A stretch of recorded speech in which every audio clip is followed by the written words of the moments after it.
बिस्मिल्लाहिर्रहमानिर्रहीम। अस्सलाम वालेकुम नादरीन, आप यूट्यूब चैनल देख रहे हैं। मैं इमरान ख़ान हूँ। नादरीन, कुछ आम ख़बरें मैं आपके साथ शेयर करता हूँ। सबसे पहले तो ये है कि एहतजाज पाकिस्तान तहरीक इंसाफ का चल रहा है, उसमें शिद्दत आती जा रही है। आज क्योंकि वर्किंग डे शुरू हो गया तो स्टूडेंट इसके अंदर शामिल हो रहे हैं, नौजवान इसके अंदर शामिल हो रहे हैं। ये जो एहतजाजी तहरीक है ये लीडरलेस है और इसमें नौजवान लीड ले रहे हैं। यानी खुरम ज़ीशान का नाम आप देखें या आप देखें खालिद खुर्शीद को देखें या बाकी नौजवानों को देखें तो ज़्यादातर नौजवान हैं। अभी शाहिद खटक निकले हैं वहाँ से और शफ़ीउल्लाह जान, ये लोग गए, इन्होंने करक भी बंद कर दिया और ये आके सवाबी में बैठ गए।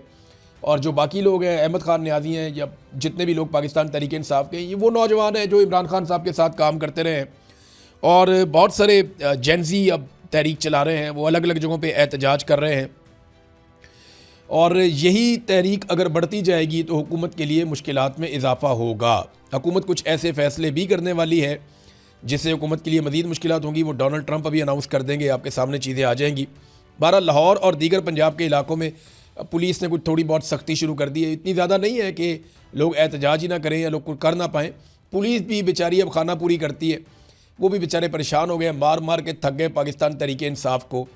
तो जराइम उनसे कंट्रोल होते नहीं हैं, मामलात वो ठीक कर नहीं सकते, कब्ज़ा माफिया को कंट्रोल नहीं कर पाते, बल्कि माफिया की तो हुकूमत है। और दूसरी जानब जो है वो PTI वालों के ऊपर ये चढ़े रहते हैं रोज़ाना की बुनियाद के ऊपर।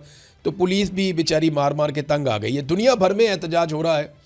यानी हमने देखा कि बरतानिया के बहुत सारे शहरों में एहतजाज हुआ, लंदन में, मैनचेस्टर में, बर्मिंघम में और बहुत सारी जगहों पे, बरतानिया में, यूरोप में बहुत सारी जगहों पे एहतजाज हुआ इमरान खान साहब के हक़ में। अमेरिका में एहतजाज हुआ, न्यूयॉर्क में एक बहुत बड़ा एहतजाज हुआ इमरान खान साहब के हक़ में। तो बड़े मुजाहरे अब शुरू हो गए हैं ओवरसीज़ पाकिस्तानियों की जानिब से, तो इससे एक दबाव तो आएगा। अभी शहबाज शरीफ साहब आ रहे हैं अमेरिका में और उनकी अमेरिका आमद के मौके पर ओवरसीज़ पाकिस्तानी अगर वहाँ पे एक भरपूर एहतजाज करेंगे तो इससे एक दबाव जो है वो पाकिस्तान की सरकार के ऊपर और अमेरिका की सरकार के ऊपर ज़रूर बनेगा कि पाकिस्तानी इस हुकूमत को अपनी नुमाइंदा हुकूमत नहीं समझते।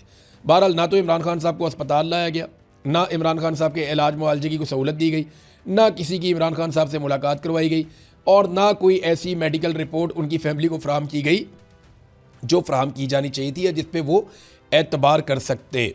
अब ये नौजवानों के ऊपर मुनहसर है कि ये सारी चीज़ें अपने हाथ में लें तो फिर पाकिस्तान सीधा हो सकता है। क्योंकि इस वक्त जो सूरत हाल है, ऐसा लगता है कि चीज़ें नॉर्मलाइज़ की जा रही हैं और जजेस इसमें बड़ी मदद करने वाले हैं। आप आज के और कल के दिन में आप देखेंगे, आपको नज़र आ जाएगा कि किस तरह से जजेस मदद करेंगे मौजूदा हुकूमत की इन तमाम चीज़ों को नॉर्मलाइज़ करने में। यानी एक आंख से अंधा हो गया लीडर, मुल्क का सबसे बड़ा लीडर, आप देखिएगा कि जजेस उसको कैसे नॉर्मलाइज़ करेंगे। इमरान खान साहब वो आदमी है जिन्होंने सेहत कार्ड दिया पाकिस्तानियों को और उसके ज़रिए से, सिर्फ खैबर पख्तूनख्वा का बता रहा हूँ, बाकी पाकिस्तान का नहीं बता रहा मैं आपको, सिर्फ खैबर पख्तूनख्वा में 1,90,000 शहरियों ने अपनी आँखों का इलाज करवाया था इमरान खान साहब के सेहत कार्ड से। और आज उस शख्स की अपनी एक आंख ज़ाया कर दी गई है। ये 1,90,000 लोग जिन्होंने इमरान खान से अपनी आंखों का इलाज करवाया, सिर्फ यही लोग निकल आते ना तो हालात कुछ और होते। लेकिन लोग पाकिस्तान में ना, इमरान खान ने खुद शिकवा किया था कि आप बहुत सुस्त हैं, आप बहुत देर से जागते हैं। ये अरशद शरीफ के लिए कभी नहीं निकले, लेकिन उसके जनाजे के लिए सारे निकले, बहुत बड़ी तादाद में निकले। जनाजों में इकट्ठे होने का शौक़ है पाकिस्तानियों को, जनाजे उठाने का शौक़ है, लेकिन आवाज़ उठाने का शौक़ नहीं है। जिस दिन पाकिस्तानियों ने अपना शौक़ बदल लिया और जनाजे उठाने की बजाय आवाज़ उठाने का शौक़ पाल लिया, उस दिन पाकिस्तान ठीक होना शुरू हो जाएगा। ये थोड़े से जर्नैल हैं, ये थोड़ा सा मीडिया का माफिया है, ये थोड़े से सियासतदान है, थोड़े से लोग हैं, इनको आप उंगलियों पे गिन सकते हैं, 25-50 लोग होंगे। इन लोगों को सिर्फ आपने सीधा करना है, बाकी पाकिस्तान सीधा हो जाएगा इंशाल्लाह। लेकिन इसके लिए आपको ज़ोर लगाना पड़ेगा। आसिफ अली जरदारी साहब बहुत उछल उछल के बातें कर रहे थे, वो बहादुरी का एक कुतुब मीनार बने हुए थे। तो जरदारी साहब के बहुत सारे पोल खुल गए। एक तो जरदारी साहब को ये बात याद रखनी चाहिए अच्छी तरह कि वो इमरान खान की तरह जेल में नहीं गए थे। जरदारी साहब बतौर एक क्रिमिनल के जेल में गए थे। जो लोग जराइम करते हैं वो बड़ी बहादुरी से जेल काट भी लेते हैं, जो कि जरदारी साहब ने नहीं काटी। उनको पता होता है कि जेल में जाना पड़ेगा और जरदारी साहब को तो हर तरह की सहूलत मैसर थी। इमरान खान को मुजरिम तो नहीं है कि वो जेल काटे, उसके लिए तो जेल का एक दिन भी बहुत भारी होना चाहिए, लेकिन वो 2.5 साल से जेल में बैठा और उसको बर्दाश्त कर रहा है हर तरह के जुल्म को। अब ये आलमी सतह पे इस तरह की खबरें छपी थी कि साबिक पाकिस्तानी वज़ीर-ए-आज़म बेनज़ीर भुट्टो और उनके शौहर आसिफ अली जरदारी को स्विस अदालतों की जानिब से मनी लॉन्ड्रिंग और किक बैक्स की वसूली से मुतअल्लिक मुकदमात में सज़ा नाकाबिले तरदीद शवाहिद पर मबनी है और स्विट्ज़रलैंड की अदलिया, हुकूमत और पुलिस फोर्स की दयानतदारी की गवाही देती है। लो जी, ये खबर है कि जरदारी साहब को जो स्विस अदालतों के अंदर सज़ा हुई, स्विट्ज़रलैंड की अदालतों से इनको सज़ा हुई है बैनुल-अक़वामी सतह पे जरदारी साहब को, कि मनी लॉन्ड्रिंग की है और जनाब रिश्वत ली है, किकबैक्स, और नाकाबिले तरदीद शवाहिद है वहाँ पे। स्विट्ज़रलैंड की अदलिया ने, हुकूमत ने और पुलिस फोर्स की दयानतदारी की गवाही है कि उन्होंने इनको सज़ा दी है। और बेनज़ीर भुट्टो और उनके शौहर आसिफ अली जरदारी पर जिनेवा की 2 अलग अलग अदालतों की तरफ से 2 गैर मुतअल्लिका मुकदमात में फ़र्द जुर्म स्विस अदलिया की दयानतदारी और कारकर्दगी की गवाही देती है।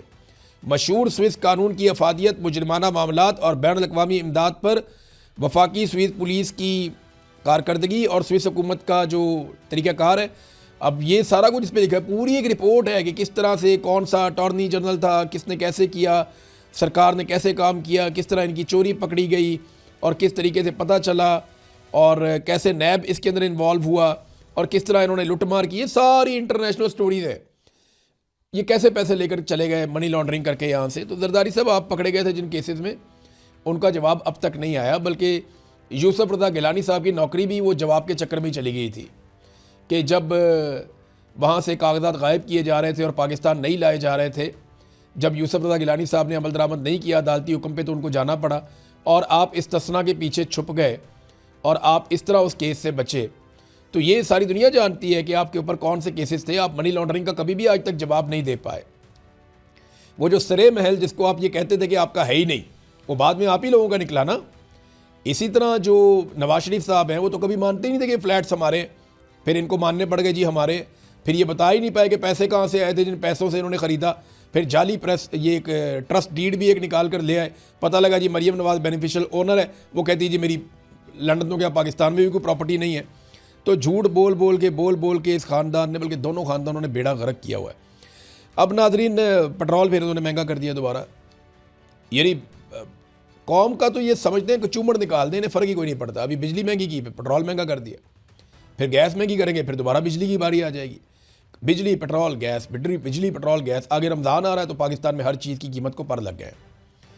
वो जो राशन है उसकी कीमत पता करवाइए, वो पता चल रहा है पिछले साल जो राशन 7,000 रुपये में बन जाता था, वो अब 10,000 रुपये में भी नहीं बन रहा। ये 1 साल के अंदर फ़र्क पड़ा और ये कहते हैं महंगाई कम की है। ये कैसे कम की है? 7,000 वाला राशन जो है वो 10,000 रुपये तक चला गया है। नादरीन, मोहसिन नकवी जो है वो 2 मैदानों में उसको दिया गया मौका और दोनों में उसने पाकिस्तान को बदतरीन कारकर्दगी दिखाई है और दोनों में पाकिस्तान को शिकस्त हो रही है एक के बाद एक। दहशतगर्दी के मैदान में उसे वज़ीर दाखिला बनाया गया तो पाकिस्तान में दहशतगर्दी कई गुना बढ़ गई है। दहशतगर्दी के वाक़यात कई गुना बढ़ गए हैं और वो हर जगह बढ़ के मारता है। SHO ले आऊँगा, ये कर दूँगा, वो कर दूँगा, कुछ नहीं कर सकता। और इंटेलिजेंस पाकिस्तान की मुकम्मल तौर पर नाकाम हो रही है। तो ये तो वज़ारत दाखिला में उसका काम है। फिर क्रिकेट उसको दिए तो क्रिकेट का उसने बेड़ा गर्क करके रख दिया। इंडिया के साथ पहले बाइकआउट कर दिया, फिर मैच खेला, 61 रन से इबरतनाक शिकस्त हुई है। और ये जनाब वो सारे खिलाड़ी खिला रहे हैं जो, या जिनके बड़े या वो खिलाड़ी खुद खुशनुदी करते हैं या खुशामदी जो है उनको टीम के अंदर उन्होंने भर्ती किया हुआ है, जिनका खेल के साथ ताल्लुक़ ही कोई नहीं है। किसी का सोरा जो है वो खुशामद करता है, किसी दूसरे का कोई और रिश्तेदार खुशामद करता है, किसी को जो है वो आसिम मुनीर साहब की शक्ल पसंद हो, यानी जो इनका दिल करता है ना अपनी टीम बना देते हैं, प्लेयर्स को देखते ही नहीं है। और उसकी वजह से इनको बदतरीन नाकामी हुई है। 61 रन से भारत ने इनको इबरतनाक शिकस्त दी है T20 में।